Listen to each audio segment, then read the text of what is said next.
بسم اللہ الرحمن الرحیم. ناظرین السلام علیکم. میں ہوں آپ کا میزبان صابر شاکر. 18 جنوری اور اتوار کا دن. تازہ ترین خبریں، اطلاعات اور تبصرے، پاکستان کے حالات واقعات اور سیاسی صورتحال کا لیتے ہیں جائزہ. چھٹی کا دن ہے، اتوار کا دن ہے، لیکن خبروں کی بھرمار ہے کیونکہ اقتدار کی راہداریوں میں بہت زیادہ سرگوشیاں بھی ہو رہی ہیں، سرگرمیاں بھی ہو رہی ہیں اور اپوزیشن بھی بھرپور تیاریاں کر رہی ہے. اور یہی سب سے بڑی فکر مندی کی بات ہے ناجائز حکمرانوں کے لیے کہ آخر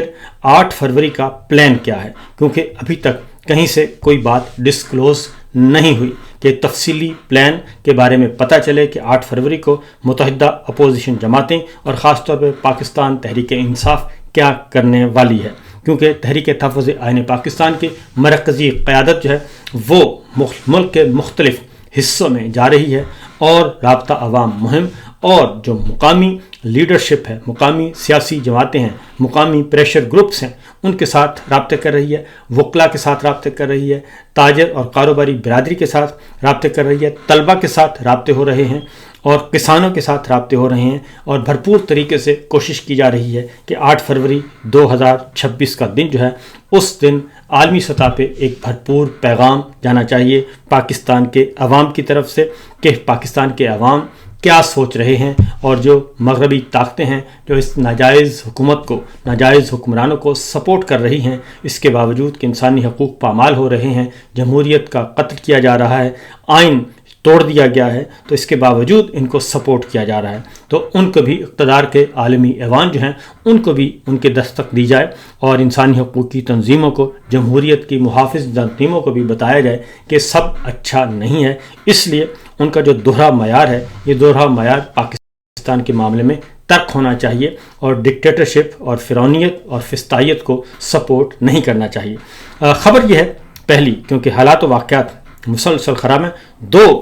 اس ولاگ میں امپورٹنٹ خبریں ہیں. نمبر 1 یہ کہ ونڈر بوائے کی لانچنگ ہو چکی ہے. وہ ونڈر بوائے کون ہے اور اس کی لانچنگ کہاں ہوئی، یہ خبر آپ کو دیں گے. دوسری جانب ہولناک قسم کی آڈیو لیکس ہوئی ہیں اور وہ بھی اڈیالہ جیل کی. اور اڈیالہ جیل کی آڈیو لیکس تو آئی گئی ہیں، کچھ اور بھی آڈیوز جو ہیں وہ آنی ہیں اور وہ اس سے بھی زیادہ ہو سکتا ہے خطرناک ہوں. کیونکہ عمران خان صاحب، پہلی خبر جو ہے وہ عمران خان صاحب سے متعلق کہ ان کی اڈیالہ جیل میں بھرپور قسم کی نگرانی کی جا رہی ہے. یہ تو پہلے دن سے معلوم ہے کہ عمران خان کی جو کال کوٹھڑی ہے، جو سیل ہیں، وہاں پہ بھی، جس کو چکی بولتے ہیں، وہاں پہ بھی ان کی نگرانی کی جاتی ہے اور وہاں جو واک کرتے ہیں وہاں پہ بھی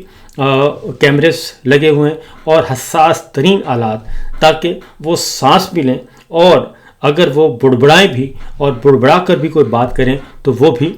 کیچ ہو جائے. اس نوعیت کی وہ گفتگو، اس طرح کے حساس آلات جو ہیں وہ لگائے گئے ہیں. اور اس سلسلے میں سچویشن یہ ہے کہ کچھ آوازیں جو ہیں وہ سامنے آ گئی ہیں. کچھ تو ویسے پہلی بات تو یہ ہے کہ عمران خان صاحب کو اس بارے میں کسی قسم کی کوئی پرواہ نہیں ہے کہ ان کی آواز ریکارڈ ہو رہی ہے اور کوئی سن رہا ہے تو پھر انہیں کیا گفتگو کرنی چاہیے. تو وہ جو اپنی فیملی ممبرز کے ساتھ، پارٹی کے ساتھ، پارٹی رہنماؤں کے ساتھ جو بات کرتے ہیں، وہی وہ جو بھی ان سے ملاقات کرنے جاتا ہے، بالعموم مشقتی کے نام سے جاتے ہیں لوگ جو ان کو مشقتی دیے ہوئے ہیں، تو ان کے ساتھ ان کی گپ شپ جو ہے وہ ہو جاتی ہے. تو پہلی بات تو یہ بتا دوں کہ عمران خان جیسے ہائی پروفائل جو لیڈر ہیں، ان کو جو مشقتی دیے جاتے ہیں وہ کوئی عام لوگ نہیں ہوتے. وہ بھی ہمارے جو انٹیلیجنس ادارے ہیں ان کے سینئر افسر ہوتے ہیں. کم از کم بھی ان کا رینک جو ہے وہ میجر اور لیفٹنٹ کرنل کا ہوتا ہے. اس لیے جو ان کے ساتھ خانسامہ بن کے ان کے پاس جاتا ہے، یا ان کے پاس کوئی صفائی والا بن کے جاتا ہے، یا ان کے پاس کوئی اور مشقتی بن کے جاتا ہے، تو وہ کم از کم بھی میجر اور لیفٹنٹ کرنل کے آفیسر ہوتے ہیں اور وہ بہت ہی ٹرینڈ ہوتے ہیں اور بہت ہی معتمد ہوتے ہیں. اس لیے ان کو بھیجا جاتا ہے جو انتہائی قابل اعتماد لوگ ہوں اور بہت ہی تیز ترار ہوں. کیونکہ اس طرح کے جب ان کو کسی بھی لیڈر کو قید کیا جاتا ہے تو اس دوران ان کو آبزرو کیا جاتا ہے اور ان کے اندر کیا ہے وہ کوشش کی جاتی ہے جاننے کی. کیونکہ میں ایک مثال آپ کو دے دیتا ہوں کہ میں اس آفیسر سے ملا ہوا ہوں کہ جو جب نواز شریف صاحب کو 99 میں جب انہوں نے ہائی جیک کروایا تھا طیارہ، اس کے بعد جب ان کو پکڑا گیا تو ان کو رکھا ہوا تھا مری سائڈ پہ ایک ریسٹ ہاؤس جو بھی آپ کہہ لیں، تو بہرحال ایک عمارت میں رکھا ہوا تھا، اور وہاں پہ ان کو بالکل نواز شریف صاحب کو، اور اس کے لیے ایک مشقتی ان کے لیے خاص طور پہ ایک ہی بندہ ان تک پہنچتا تھا، اور اس کے بعد جو معاملات ہیں کتنے تیز تھے، اور اس کے بعد یہ ہوا کہ ایک دن آیا اور پتہ چلا کہ آپ کو یہاں سے شفٹ کیا جا رہا ہے. تو اس وقت نواز شریف صاحب جو تھے انہوں نے پوچھا، ایک دن یاد آیا مجھے کہ ایک دن ہوا یہ کہ کھانا پکایا اور آلو گوشت تھے، تو نواز شریف صاحب نے کہا یہ سینس کرنے کے لیے کہ ان کا بیٹا جو ہے حسین نواز یا حسن نواز وہ کہاں ہے اور شہباز شریف صاحب کدھر ہیں. تو انہوں نے ان سے کہا، حالانکہ وہ خانسامہ بن کے گئے تھے ان کے پاس، اور خانسامے کے طور پہ وہ ڈیوٹی دے رہے تھے جو آلو گوشت جنہوں نے پکایا تھا نواز شریف صاحب کے لیے. تو انہوں نے بتایا کہ جب میں لے کے گیا تو انہوں نے کہا کہ آلو گوشت جو ہے وہ حسین نواز کا نام لیا کہ ان کو بہت پسند ہے، تو آپ ان کو بھی دے دیں. تو وہ انٹیلیجنس آفیسر کہتے ہیں کہ میں یکدم ایک لمحے کے لیے میں ذرا ہل گیا کہ ان کو کیسے پتہ چلا کہ حسین نواز بھی ادھر ہیں. پھر مجھے انہوں نے کہا، فوراً سٹرائک کیا کہ یہ مجھے ٹیسٹر لگا رہے ہیں چیک کرنے کے لیے کہ حسین نواز بھی ادھر ہے یا نہیں. پھر ایک اور موقع ایسا آیا کہ نواز شریف صاحب کو وہاں سے شفٹ کرنا تھا. تو انہوں نے کہا جب میں نواز شریف صاحب کو لے کے نکلا تو میں نے کہا کہ آئیں جی آپ کو دوسری جگہ پہ شفٹ کر رہے ہیں. تو اس کے بعد نواز شریف صاحب نے کہا، ایک کمبل تھا وہ ساتھ، انہوں نے کہا یہ میں نہیں ساتھ لے کے جاتا، یہ ادھر ہے تو یہ شہباز صاحب کو دے دینا. مطلب یہ تھا چیک کرنا چاہ رہے تھے کہ شہباز صاحب کدھر ہیں.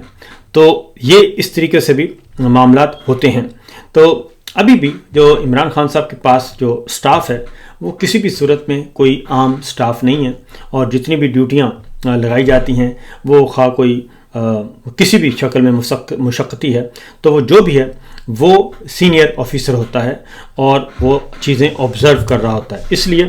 پہلی بات تو یہ ہے. اور اس بات کا اسی طریقے سے شیخ مجیب صاحب کے جو تھے بنگلہ دیش کے وزیر اعظم، انہوں نے بھی اپنی کتاب میں لکھا ہے، اور ان کے ساتھ بھی جو ڈیوٹی دے رہے تھے اس وقت جو مشقتی بن کے، تو وہ بھی ایک میجر صاحب تھے. تو اس لیے یہ بات تو آپ ذہن میں رکھیے گا. تو عمران خان صاحب نے جو کیمرے شیمرے لگے ہوئے ہیں تو ایک آڈیو سامنے آ گئی ہے، اور اس میں وہ فیلڈ مارشل کے بارے میں مبینہ طور پہ، کیونکہ فیلڈ مارشل کا نام نہیں ہے، وہ بیپ لگا دی ہے، تو آڈیو لیک کر دی گئی ہے. اور اس میں وہ کہہ رہے ہیں کہ جناب بہت ہی جس کو بھی کہہ رہے ہیں کہ وہ بہت ہی بغیرت ہیں اور میرا بغیرتوں سے واسطہ پڑ گیا ہے، یہ مجھے توڑنا چاہتے ہیں لیکن میں اس طریقے سے ٹوٹوں گا نہیں بلکہ یہ ٹوٹ جائیں گے. تو یہ خاص طور پہ اس طرح کی آڈیوز جو ہیں، تو میرا خیال ہے کہ یہ آڈیوز اس میں کوئی ایسی بات نہیں ہے، کیونکہ اس طرح کی گفتگو جو ہے وہ آلریڈی اپنا فیلڈ مارشل کے بارے میں ان کا بالکل واضح ہے، ان کی فیملی کا، کہ جو کچھ بھی ہو رہا ہے وہ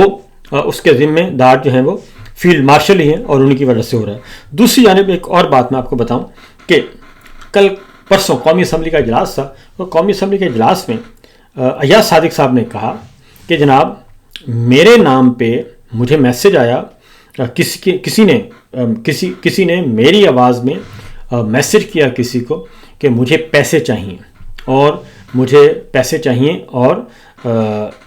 اس طریقے سے میری اپنی آواز تھی. تو کہتے ہیں میں نے، اس دوست نے مجھے واپس بھیجا کہ بھئی یہ آپ کو پیسوں کی ضرورت ہے. تو ایاز صادق صاحب نے کہا کہ میں نے کہا نہیں، مجھے تو پیسوں کی ضرورت نہیں، میں نے تو کوئی میسج نہیں کیا آپ کو. انہوں نے کہا نہیں، یہ مجھے آپ کی آواز میں وائس نوٹ آیا ہے. تو کہتے ہیں جب میں نے وائس نوٹ سنا تو واقعتاً میری آواز تھی. تو اس کا مطلب یہ ہے کہ ایاز صادق صاحب نے جس خدشے کا اظہار کیا ہے، یہ خدشہ جو ہے یہ کچھ اور نوعیت کا بھی ہے، کیونکہ لگتا یہ ہے کہ کچھ آوازیں، کچھ آڈیوز جو ہیں وہ ان کی بھی ریکارڈ ہو چکی ہیں، اور اس لیے یہ حفظ ما تقدم کے طور پہ کہہ رہے ہیں کہ جناب کل کو کوئی ایسا نہ ہو کہ ہماری کوئی آوازیں جو ہیں وہ لیک ہو جائیں، اور کیونکہ ان کے پاس بھی تو بتانے والے تو بتاتے ہیں، انٹیلیجنس ادارے تو ہوتے ہی ہیں، وہ بتاتے ہیں جی، سول انٹیلیجنس ادارے بھی ہیں، ملٹری انٹیلیجنس ادارے بھی ہیں۔ لگتا یہ ہے کہ ان کو بھی پتہ چل گیا ہے کہ ان کا کچھ نہ کچھ ریکارڈ ہو گیا ہے، کیونکہ نواز شریف صاحب اور کہتے ہیں کہ نواز شریف صاحب نے اچکزئی صاحب سے بات کی ہے اور اس کی آڈیو موجود ہے، یا یاز صادق صاحب کی نواز شریف صاحب کے پاس ساتھ گفتگو موجود ہے، یا پھر کسی اور کے ساتھ موجود ہے۔ تو وہ ساری باتیں جو ہیں اس حوالے سے وہ کہہ رہے ہیں کہ کچھ نہ کچھ گڑبڑ ہے۔ یاز صادق صاحب نے کیا کہا، ذرا سنیے۔ یوز کر کے اس کو کاپی کر کے، آواز یوز کر کے اس کو کاپی کر کے کسی سے پیسے مانگ لیا۔ اس نے مجھے اتفاق سے فون کر لیا، میں نے کہا میں نے کوئی نہیں مانگے، کہتے وہ اس نے مجھے جو بھیجا وہ that was exactly my voice. Sir اس میں کوئی، تو اس پہ طلال چودھری صاحب نے کہا، جو کہ وزیر مملکت داخلہ ہیں، انہوں نے کہا جی کہ سر اس میں بالکل کوئی شبہ نہیں ہے کہ یہ ہو سکتا ہے کہ اسی طرح ہو، اور پھر ایک اور معاملے میں بھی انہوں نے کہا کہ ہم اس کی تحقیقات کر رہے ہیں۔ اس کا مطلب کیا ہے؟ اس کا مطلب جو مجھے سمجھ آتی ہے کہ یہ معاملہ اتنا سمپل نہیں ہے، بلکہ کچھ گفتگو ہیں ریکارڈ ہو چکی ہیں، آڈیوز جو ہیں وہ ریکارڈ ہو چکی ہیں، اور وہ ٹیلی فونک بھی ہو سکتی ہیں، وہ ادروائز بھی ہو سکتی ہیں، وہ محفل کے دوران بھی ہو سکتی ہیں، جس کی وجہ سے اب ان کو شبہ پڑ رہا ہے، کیونکہ رانا ثناء اللہ صاحب بار بار ایک بات کہہ رہے ہیں، اور وہ کہہ رہے ہیں کہ جناب عمران خان صاحب کی ہمارے پاس ایسی گفتگویں آ گئی ہیں کہ جس میں وہ اداروں کو برا بھلا کہہ رہے ہیں، اور ہمارے پاس ہیں، ہم نے سنی ہیں، تو ایک پیس اس میں سے لیک بھی کر دیا گیا ہے۔ تو دیکھتے ہیں کہ آنے والے دنوں میں مزید اس بارے میں کیا آتا ہے، کیونکہ کچھ اصل بھی اور کچھ مکس بھی، کیونکہ یہ بھی ایک ہمارے پاس اطلاع ملی ہے کہ عمران خان صاحب کی مختلف موقعوں پہ کی گئی گفتگو اور اس کے ٹکڑے جوڑ کر وہ ریلیز کرنے کا ارادہ ہے۔ اب اگر وہ ریلیز کرتے ہیں تو فوری طور پہ کیا ہوگا، اس کا فورینزک کروایا جائے گا، اور جب فورینزک کروایا جائے گا تو وہ پکڑے جائیں گے، کیونکہ وہ مختلف پیسز جوڑے ہوئے ہیں، کوئی ایک جملہ، کوئی دو جملے، 6 جملے، 4 جملے، اس طریقے سے ملایا گیا ہے ان کو، 2 4 6 لفظوں کو ملا کے تو ایک گفتگو بنائی گئی ہے، اور وہ ایک پوری کی پوری ہے، ایک اچھا خاصا ہے جی، ٹرانسکرپٹ اچھا خاصا ہے، وہ اس کو سوچا جا رہا ہے کہ اس کو ہم لیک کریں، جاری کریں، کیا کریں۔ اگر وہ لیک کرتے ہیں اور اس کا فورینزک ہو جاتا ہے، جیسے کہ ایک زمانے میں ثاقب نثار صاحب کی گفتگو کے مختلف ٹکڑے جوڑ کر وہ کر دی گئی تھی ریلیز، اور پھر شہید ارشد شریف صاحب نے ان کی فورینزک کروائی اور پتہ چلا کہ وہ فیک ہے، اور وہ مختلف پیسز جوڑے ہوئے ہیں ثاقب نثار صاحب کی گفتگو کے، اور وہ ایک آواز بنا کے دے دی گئی۔ اسی طریقے سے اس کا بھی خطرہ موجود ہے۔ تو دیکھیے آنے والے دنوں میں کون کیا غلطی کرتا ہے۔ اب آتے ہیں ذرا ونڈر بوائے کی طرف، کیونکہ ونڈر بوائے کی جو ہے وہ بہت زیادہ مسئلہ بنا ہوا ہے کہ ونڈر بوائے کون ہوگا۔ تو ونڈر بوائے کا معاملہ یہ وہ کھل چکا ہے، اور اس کے لیے ایوان صدر میں ایک تقریب ہوئی، اور ایوان صدر میں جو تقریب ہوئی ہے اس میں کچھ ڈپلومیٹس بھی تھے اور کچھ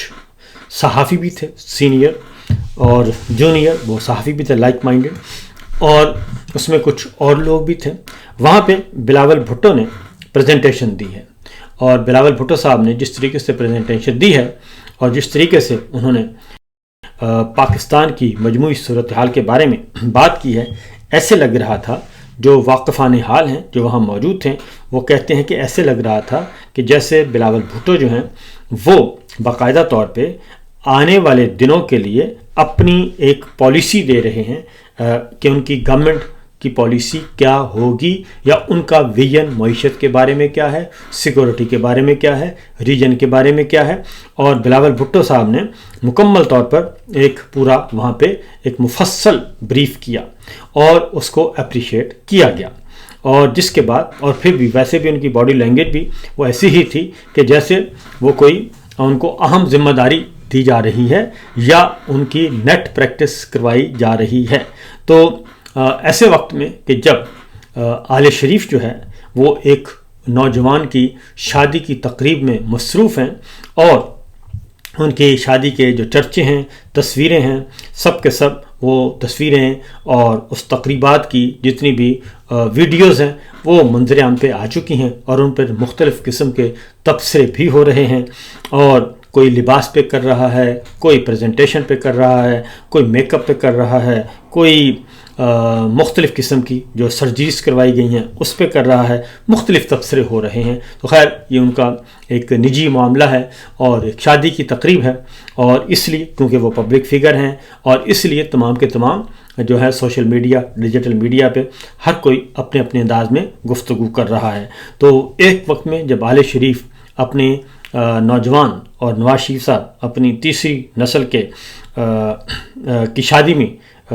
کی تقریبات انجوائے کر رہے ہیں، عین اسی وقت ایوان صدر میں یہ تقریب ہوئی ہے، اور ایوان صدر میں جناب آصف علی زرداری صاحب کی موجودگی میں ان کے برخوردار کی لانچنگ ہوئی ہے، ری لانچنگ ہوئی ہے۔ تو دیکھیے اس کا نتیجہ کیا نکلے گا۔ اب آتے ہیں جی اگلی خبر، کیونکہ اطلاعات یہ آ رہی ہیں کہ مختلف موصولہ اطلاعات کے مطابق نہ صرف پہلے یہ کہ معیشت کے حوالے سے بہت زیادہ اس وقت موضوع زیر بحث ہے، اور معیشت اور معاشی پالیسیاں، اور آج ایک اور خبر آ رہی ہے، کل ہمارے تاجر رہنماؤں نے گفتگو کی تھی، اور آج ایک اور ہیڈ لائن لگی ہوئی ہے کہ پاور سیکٹر ناکام ہو گیا، ناقص پیداوار ترسیل اور تقسیم کے باعث بجلی مہنگی ہو گئی، نج کاری ضروری ہو گئی۔ یہ نیپرا کہہ رہا ہے، یہ گورنمنٹ کی اپنی اتھارٹی ہے، وہ کہہ رہا ہے پاور سیکٹر کی کارکردگی طے غیر تسلی بخش ہے، نظام کی خامیوں کا خمیازہ صارفین کیپیسٹی پیمنٹ کی شکل میں بھگت رہے ہیں۔ 4000 میگا واٹ کی ٹرانسمیشن لائن سے صرف 35% بجلی کی ترسیل ہو رہی ہے، صارفین کو ٹیرف پورے کا ادا کرنا پڑ رہا ہے۔ یہ رپورٹ ہے کہ جو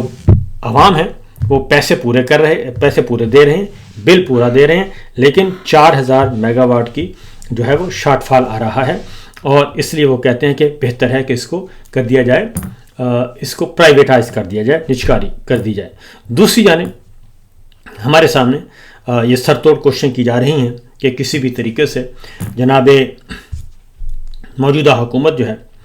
وہ کوئی نہ کوئی ایک اچھا کام کر لے، لیکن حقیقت یہ ہے کہ وہ کاسمیٹکس میجرز لے رہے ہیں اور دکھاوے کی چیزیں کر رہے ہیں، یا وہ ایسے منصوبے کر رہے ہیں جو آلریڈی عمران خان صاحب کے زمانے میں لانچ ہو چکے، اور عمران خان صاحب کے زمانے میں وہ شہرت بھی حاصل کر چکے، لوگوں کو ریلیف بھی مل گیا، انہوں نے آ کے اس پر پابندیاں لگا دی تھیں۔ انہی میں سے ایک منصوبہ ہے، خاص طور پہ ایک منصوبہ جو ہے وہ ہے جی ہیلتھ کارڈ کا۔ تو ہیلتھ کارڈ عمران خان صاحب کے پہلے انہوں نے خیبر پختونخوا میں شروع کیا، جب مرکزی حکومت آئی پھر پنجاب حکومت میں شروع کیا، پھر مرکز میں سارے شعبوں میں شروع کیا۔ تو وہ ایک ایسا ہیلتھ کارڈ تھا کہ ہر خاندان کو 12 لاکھ روپے انشورنس کے طور پہ چلے جاتے تھے، اور وہ جہاں چاہتے تھے علاج کروا لیتے تھے۔ یہ ایک ایسا ماسٹر پروجیکٹ تھا جس سے بڑا ریلیف ملا تھا لوگوں کو۔ باقی کارڈ اس کے علاوہ ہیں، لیکن صرف آج ہیلتھ کارڈ کی بات ہو رہی ہے۔ تو اب کل جو ہے جناب شہباز شریف صاحب نے نئے نام سے یہ صحت کارڈ کی دوبارہ افتتاح کر دیا۔ اس میں جناب مصطفیٰ کمال صاحب جہاں فارم 47، ڈاکٹر طارق فضل چوہدری صاحب فارم 47، عطا تارڑ صاحب فارم 47، سارے کے سارے فارم 47 والے، شہباز شریف صاحب اور اس کی کابینہ موجود ہے، اور ہیلتھ کارڈ کی دوبارہ سے لانچنگ کی گئی ہے، اور کہا گیا کہ جی افتتاح کر دیا گیا۔ اسلام آباد، آزاد کشمیر، گلگت بلتستان کے خاندانوں کو 10 لاکھ کے علاج کی سہولت ملے گی، اور اس کارڈ کا نام رکھا ہے پرائم منسٹر ہیلتھ کارڈ۔ اور صحت کارڈ کا آغاز نواز شریف نے کیا تھا۔ شہباز شریف عمران خان کے دور میں شروع کیے گئے صحت کارڈ کو رجیم چینج کے بعد ختم کر دیا گیا تھا۔ تو یہ سچویشن اس وقت چل رہی ہے کہ ان کے پاس کوئی ایسا نہیں ہے کہ ایسا پروجیکٹ جو کہ اپنے طور پہ یہ شروع کریں، اسی لیے ان سے معاملات سنبھالے نہیں جا رہے۔ ٹرانسپیرنسی انٹرنیشنل کی رپورٹ جو پچھلے برس کی ہے وہ یہ کہتی ہے کہ سب سے زیادہ کرپشن پنجاب میں ہوئی، اس کے بعد سندھ کا نمبر ہے، پھر بلوچستان کا نمبر ہے، اور سب سے کم خیبر پختونخوا میں ہوئی۔ اور اس کے بعد جبکہ یہ ہمارے DGISPR جو ہیں وہ سب سے زیادہ الزام خیبر پختونخوا پہ لگاتے ہیں، اور IMF اور ٹرانسپیرنسی انٹرنیشنل بالکل اس کے اپوزٹ رپورٹ دیتے ہیں۔ عالمی ادارے وہ ان کو خراج تحسین پیش کرتے ہیں خیبر پختونخوا کی حکومت کو۔ اب آتے ہیں جناب ایک اور خبر، اور وہ ہے غزہ بورڈ کا اعلان کر دیا گیا ہے۔ غزہ امن بورڈ کا اعلان کر دیا گیا ہے، اور پریزیڈنٹ ٹرمپ نے، اور یہ کیونکہ اس میں شریک ہونا تھا پاکستان نے بھی غزہ امن فورس میں، لیکن فی الوقت جو ہے اس کے امکانات کم نظر آ رہے ہیں، اور ٹرمپ منصوبے کے تحت جی غزہ بورڈ آف پیس کا اعلان کر دیا گیا ہے، اور اس میں وائٹ ہاؤس کے مطابق جی میجر جنرل رینک کے آفیسر ہیں، ان کو عالمی استحکام فورس کے کمانڈر مقرر کیا گیا ہے۔ اور وزیر خارجہ مارکو روبیو نے خاص طور پہ انہوں نے بتایا، اور کہ وہ بھی اس میں جو ٹرمپ کے نمائندہ خصوصی ہیں اسٹینکوف، وہ بھی امریکی صدر کے داماد، اور جیرڈ کشنر جو ہیں وہ بھی اس میں شامل ہوں گے اس بورڈ میں۔ اور اس کے ساتھ ساتھ جو مزید لوگ ہیں ان میں جی برطانیہ کے سابق وزیر اعظم ٹونی بلیئر موجود ہیں، مارک روون موجود ہیں، اجے بنگا موجود ہیں جی، رابرٹ ہوں گے، وہ بھی اس بورڈ آف پیس کا حصہ ہوں گے۔ تو اس طریقے سے یہ جو بورڈ آف پیس ہے غزہ کے لیے قائم کیا گیا ہے، یہ کرے گا جی سیکورٹی، انسانی امداد اور تعمیر نو کے منصوبوں میں ہم آہنگی کو یقینی بنانے کے لیے یہ فلسطین اتھارٹی اور نظم و حکومت میں اصلاحات کی راہ بھی ہموار کرے گا، یہ بنایا گیا ہے۔ اور اب دیکھتے ہیں کہ غزہ امن فورس جو ہے وہ اس کے انڈر جائے گی، اور غزہ امن فورس جو ہے وہ کب اس کا اعلان کیا جاتا ہے، اور پاکستان اس میں شامل ہوگا یا نہیں۔ فی الوقت اتنا ہی، اجازت دیجیے، اللہ حافظ۔